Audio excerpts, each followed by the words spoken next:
Before there was light, before there was darkness, before there was space, before there was time, before there was a universe to contain anything, before there was even the concept of before, there was Ein Sof. And the moment I said that, I already lied to you, because Ein Sof is not something that was. Ein Sof is not something that is. Ein Sof is beyond the verb to be, beyond existence and non-existence, beyond anything a human mind can hold. And yet, this is where Kabbalah begins, not with creation, not with the Torah, not with the Sephirot. It begins here, in the impossible place before everything, with the infinite that has no name, no form, no boundary, and no beginning. Welcome back. My name is William. This is part 2 of the Foundations of Kabbalah series. If you haven't seen part 1, the introduction to the Kabbalah and to this channel, I would highly recommend going back and watching that first. But if you are ready, let's go. Because today we are going to the very beginning, before the beginning, to Ein Sof. Let's start with the words themselves. Because in Kabbalah, every word matters. Every letter matters. And the name Ein Sof tells you everything you need to know. If you listen carefully, Ein Sof is 2 Hebrew words. Ein means without or there is no. Sof means end. So Ein Sof literally means without end, the endless, the infinite, that which has no limit, no boundary, no edge, no finish line. But notice something, it's a negative definition. The Kabbalists did not give God a positive name here. They didn't say the Great One, or the All-Powerful, or the Creator. They said without end. They define the infinite by what it is not, because the moment you say what it is, you already limited it. You've drawn a boundary. You've said it is this, which implies it is not that. And anything that is this but not that has a limit, has a sof, has an end. So the Kabbalists chose the only honest option. They said, we cannot tell you what God is. We can only tell you that God has no end, no limit, no boundary, no edge. Whatever you think God is beyond that. Whatever concept you form, God exceeds it.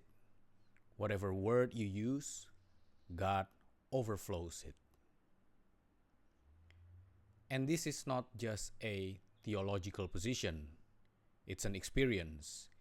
If you've ever been in deep meditation or deep prayer and felt your mind reach toward the divine and then hit a wall, that feeling of, I can't get any further. I can't grasp this. It's too vast. That's the edge of your mind encountering the limitlessness of Ein Sof. Your mind is finite. It has a boundary. Ein Sof does not. And when the finite meets the infinite, the finite cannot contain it. It can only point toward it and fall silent. The great Kabbalist Rabbi Moshe Cordovero, the Ramak, put it simply. He said regarding Ein Sof, no thought can grasp it. the word grasp is important. You can reach toward Ein Sof. You can orient yourself toward it. You can feel it, but your mind cannot close around it. It's like trying to hold the ocean in your fist. The ocean doesn't fit. Your hand is too small, and Ein Sof is infinitely more vast than any ocean. Now let's look at what the Zohar itself says about Ein Sof, because the Zohar has a very specific way of speaking about the infinite, and it's different from how most people think about God. In the opening passages of the Zohar, in the section known as Hakdamah, which is the introduction, there is a teaching about what existed before creation.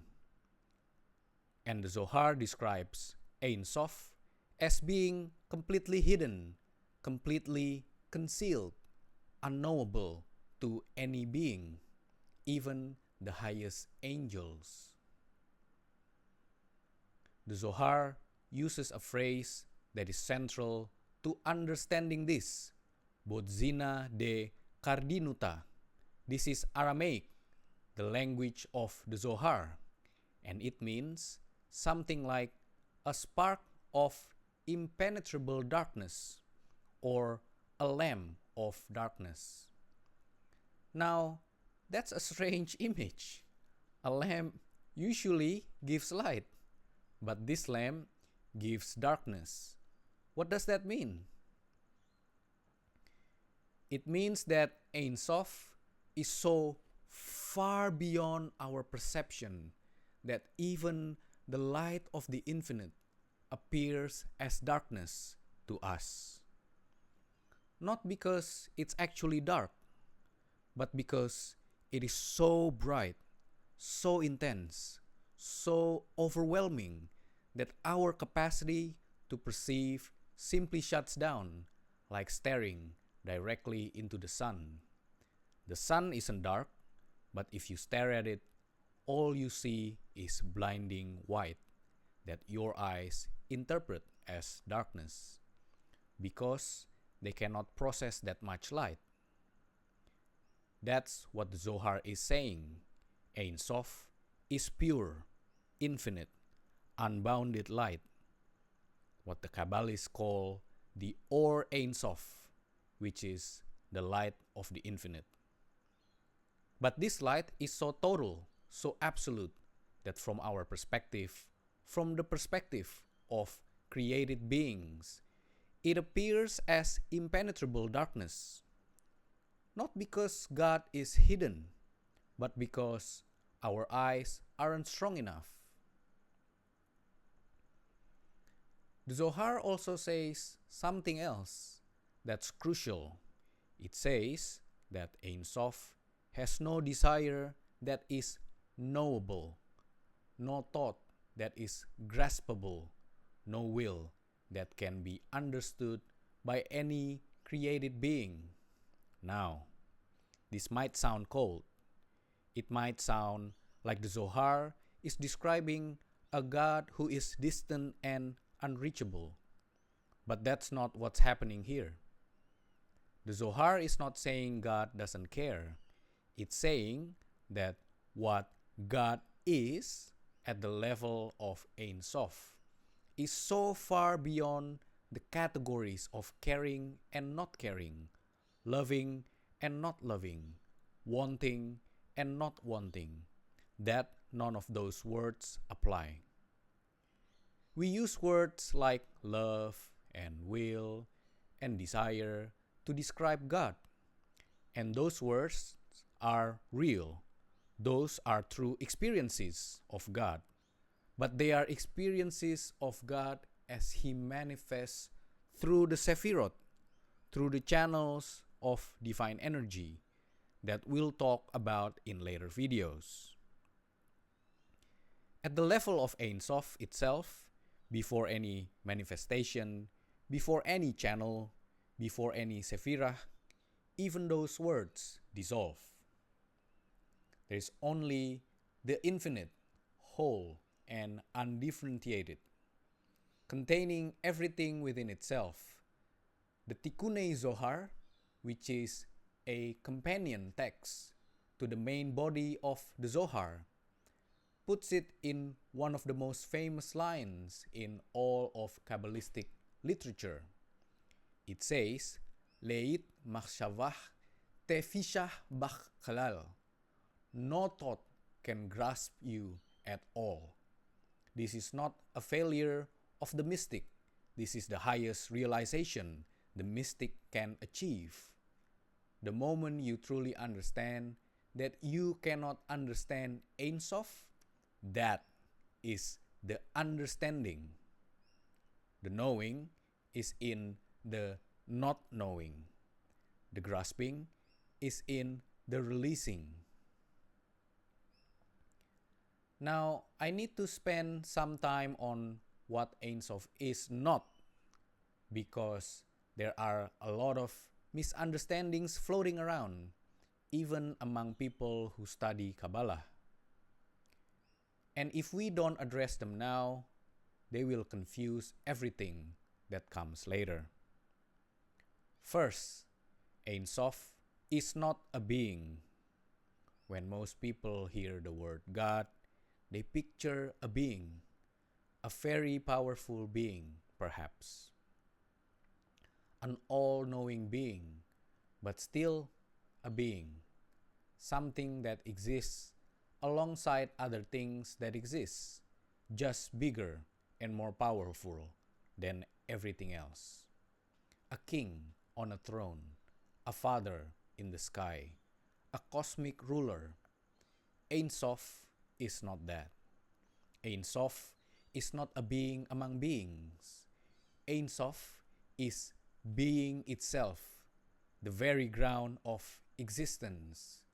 Not something that exists, but that from which existence itself emerges. There's a difference.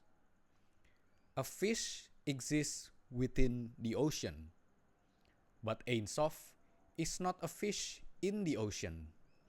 Ein Sof is the ocean, and the water, and the concept of wetness, and the space the ocean occupies, and the fact that anything occupies space at all.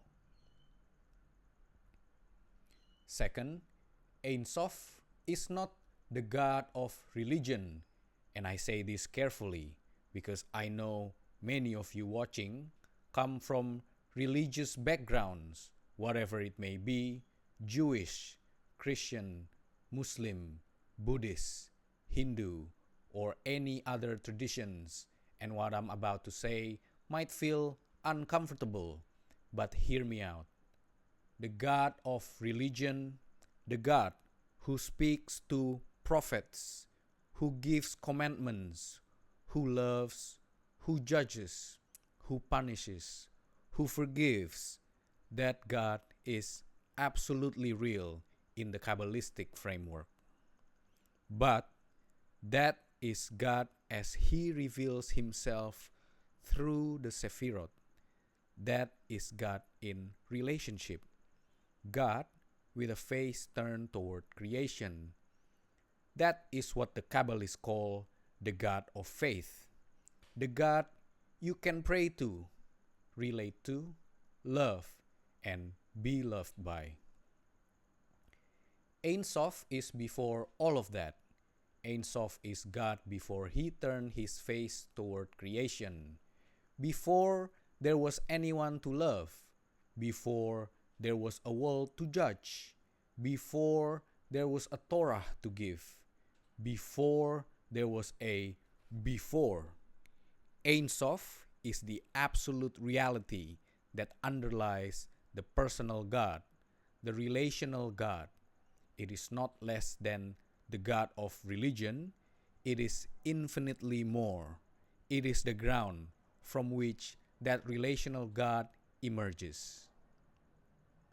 So when the Zohar says no thought can grasp Ein Sof, it's not denying the personal God you pray to. It's saying that the personal God you pray to is a manifestation, a real, true manifestation of something even deeper, something beyond personhood itself. And that something is Ein Sof. Third, Ein Sof is not energy. I see this a lot in the New Age circles. People take the Kabbalistic concept of the infinite and reduce it to universal energy or cosmic consciousness or the quantum field. And while I understand the impulse, these are attempts to translate an inconceivable idea into modern language. They all fall short. Dramatically short. Energy is measurable. Consciousness, as we understand it, has content. A quantum field obeys mathematical laws. Ein Sof is beyond measurement, beyond content, beyond law. Every analogy you reach for will eventually break, and the Kabbalists would say that's exactly the point. When your analogy breaks, you're getting closer to the truth, not further from it.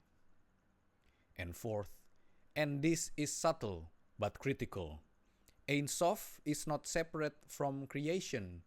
It's easy to hear everything I've said so far and think, okay, so Ein Sof is this vast, unknowable thing way up there, and we are down here, and creation is something separate from the infinite.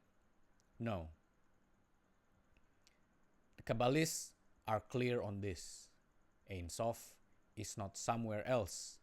Ein Sof is right here, right now, in this room, in your body, in the screen you are watching this on.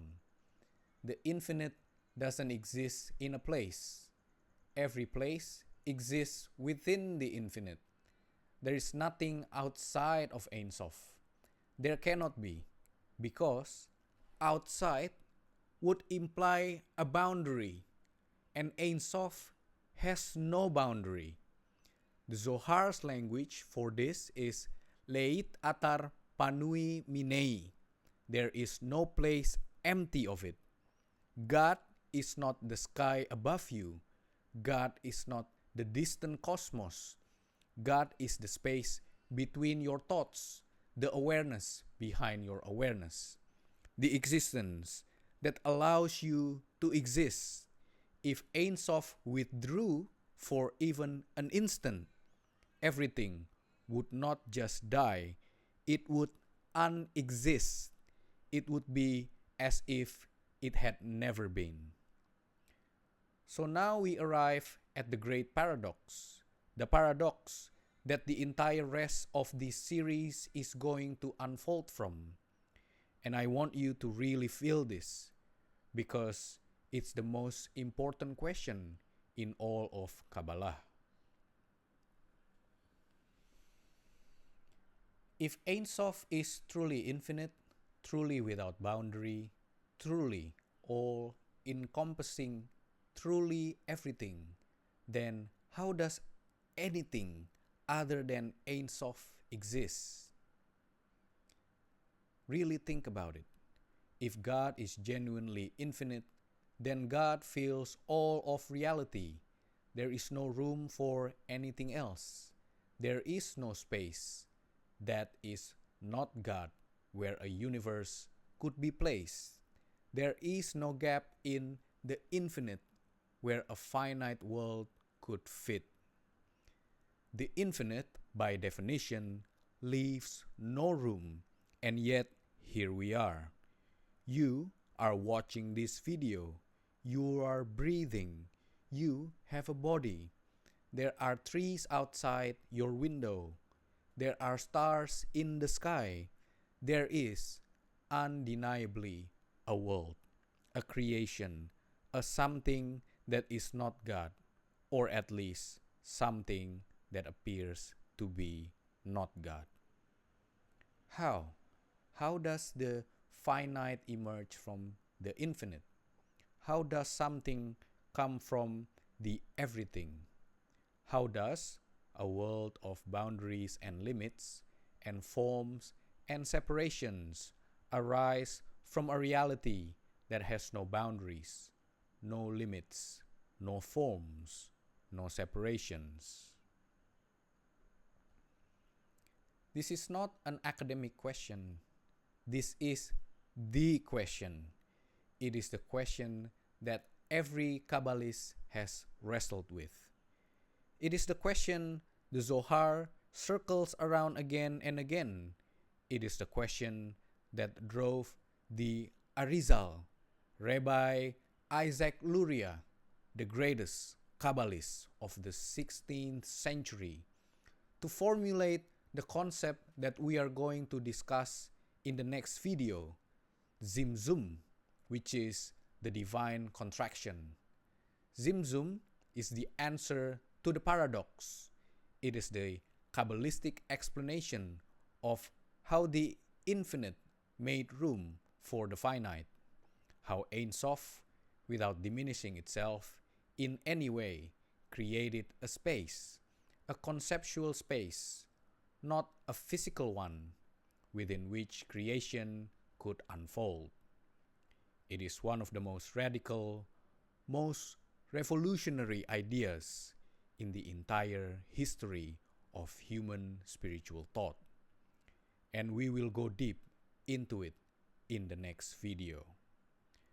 But you needed to understand Ein Sof first, because Tzimtzum makes no sense unless you first feel the weight of the paradox, unless you first sit with the reality that the infinite is everything, feels everything, is everything, and then ask yourself, so where do I fit?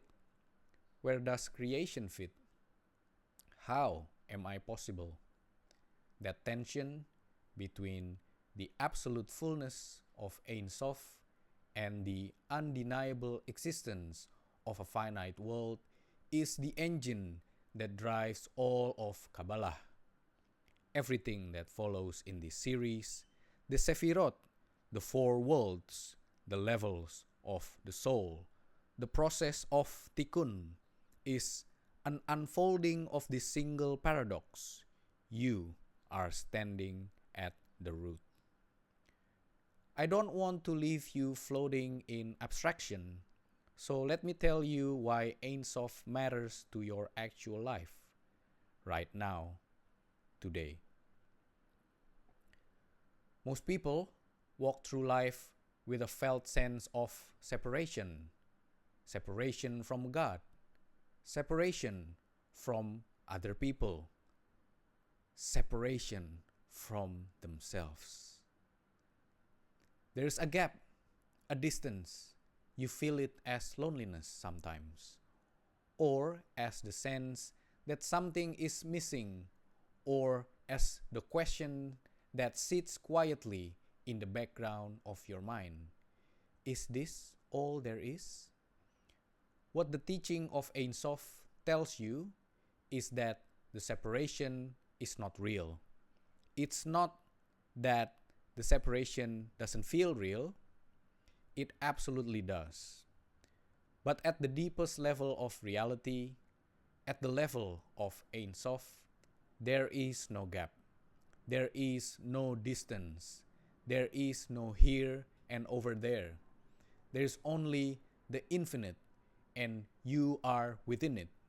Not next to it, not underneath it, within it, made of it, saturated by it. The Zohar says there is no place empty of God. No place. That includes the place where you're sitting right now. That includes the moments when you feel furthest from anything sacred. That includes your darkest nights and your most confused days. Even there, Ein Sof is present. not as a concept, as the actual substance of your existence. When you begin to internalize this, something shifts. Not all at once, slowly, quietly. You start to realize that the spiritual journey is not about traveling somewhere. It's not about climbing toward God. It's about recognizing what's already here. The infinite is already present. It's already closer to you than your own breath. The work, and there is work, which is what the rest of this series will unfold, is not about reaching God. It's about removing the barriers that prevent you from seeing what was always right in front of you. The Baal Shem Tov, the founder of Hasidism, who built his entire movement on the teachings of the Zohar, said something beautiful about this. He said, God is not found in the world is found in God. That single sentence, if you sit with it long enough, will rearrange the furniture of your mind. You are not a tiny creature in a vast cosmos trying to find God. You are a point of awareness within the infinite, trying to remember where you are. And the first step in that remembering is what we did today, acknowledging the reality of Ein Sof, acknowledging that the infinite is real, is present, is beyond your capacity to grasp, but not beyond your capacity to experience. Your mind cannot hold it, but your soul can feel it, because your soul comes from it. So, that's Ein Sof, the infinite, the without end, the reality that contains all realities, the light so bright it appears as darkness, the ground of all being that no thought can grasp, but that no place is empty of. And now you're sitting with the paradox. If Ein Sof is everything, everywhere, and always, how does a finite world exist? How do you exist? How does anything that is not God arise within a reality where everything is God? That is the question that the next video will answer. In the next part of this Foundation series, we are going to talk about Tzimtzum, the Divine Contraction. The moment when the infinite, without diminishing itself, made room for something other than itself to exist. It is the most radical act in the entire story of creation, and it is the key to understanding everything that comes after. If this teaching resonated with you, subscribe and turn on notifications so you don't miss the next one. And share it with someone in your life who has ever looked at the sky and asked, what is behind all of this? That question is the beginning of the path, and the answer is Ein Sof. Thank you very much for being here. I will see you in the next one.